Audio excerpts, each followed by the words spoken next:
अच्छा, तुम अपने आप से एक लाइन, एक पैप टॉक में बात कहा करते थे। वो बात ये थी कि एक दिन तो वर्दी पहनेंगे ही। जी सर।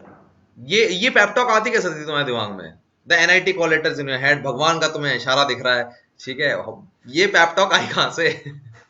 जी सर, जब मैं पहली बार स्क्रीनड आउट हो गया तो मुझे पहले तो शुरुआत के आधे घंटे तो मुझे कुछ समझ में नहीं आया कि मैं क्या करूं, कहाँ जाऊं। हाँ। फिर जब मैंने खुद को जब संभाला, काम डाउन करा, हम्म। तो मैंने सोचा कि मेरे पास दो रास्ते हैं। हम्म। या तो मैं चुपचाप अपना सपना छोड़कर एनआईटी चला जाऊं, हम्म। जैसे कि लग ही रहा था, या फिर मैं फिर से लौट कर आऊं, फिर से एसएसबी दूं और इस बार ग्रेटर इंटेंसिटी से अपनी परफॉर्मेंस दिखाऊं। तो मैंने सोचा कि सेकंड ऑप्शन ज़्यादा अच्छा है। तो उसी वक्त मैंने मन में खुद ही को एक लाइन बोली अचानक से कि मैं एक दिन वर्दी भी पहनूंगा और मेरे शोल्डर से मेरी रैंक भी दिखेगी, ओहो। और ये मैं अभी करके दिखाऊंगा।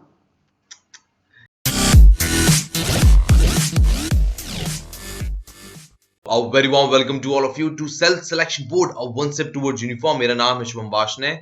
जिनको आपने अभी देखा वो है तनिष। वो देवास जैसे छोटे शहर से हैं जो मध्य प्रदेश में है, और आज वो लड़का एनडीए ज्वाइन करने जा रहा है, वो भी Indian air force.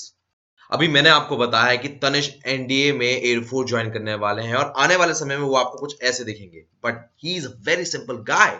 Late me tell his story. ये थर्ड अटेम्प्ट में जाके रिकमेंड हुए हैं। उससे पहले दो बार स्क्रीन आउट हो चुके हैं, और इस पूरी जर्नी में जब ये स्क्रीन आउट हो रहे थे, एनआईटी में इनका सिलेक्शन हो गया था। और इनको लगा कहीं ये शायद भगवान का सिग्नल तो नहीं कि मुझे एनआईटी ज्वाइन कर लेना चाहिए और एनडीए नहीं। But he didn't give up. चलिए आगे समझते हैं इनकी कहानी में। इसकी जर्नी में जब ये दो बार स्क्रीन आउट हो गए थे, उससे पहले ही इन्होंने एक अकेडमी ज्वाइन करी थी, फोर्स अकेडमी। और उसके बाद भी ये स्क्रीन आउट हो चुके थे। समझ रहे हो मेरी बात? बट फिर भी इन्होंने इनका साथ छोड़ा नहीं। मैं आपको एक बड़ा इंटरेस्टिंग फैक्ट बताता हूं, मुझे पता लगा। देवास में रहते हैं, और इंदौर में ये कोचिंग इंस्टीट्यूट है। करीबन 1 घंटे की जर्नी है, करीबन 1 घंटे की, ठीक है। और ये यहां जाते थे, और हमेशा ही टच में रहे। इवन वो स्क्रीन आउट हो गए तब भी वो टच में रहे। क्यों? भाई नॉर्मली इंसान को दूसरी कोचिंग ज्वाइन कर लेनी चाहिए, कुछ बात होनी चाहिए, but he remain in touch with the force academy. अब ये दो बार स्क्रीन आउट हो गए। इनका मन भी बन गया कि शायद एनआईटी ही मेरे लिए बनी है और एनडीए मेरे लिए नहीं है। अब जब ये एनआईटी पे ही सोच रहे थे शायद एनआईटी मेरे लिए बनी है, एनडीए मेरे लिए बनी ही नहीं है, तभी इनके साथ उसी अटेम्प्ट में, जब ये थर्ड अटेम्प्ट में थे अपने, तभी एक चीज होती है। इंटरव्यूइंग ऑफिसर ने दरवाजे पे ही रोक दिया और कुछ सवाल पूछे। इस बारे में बात करेंगे वो।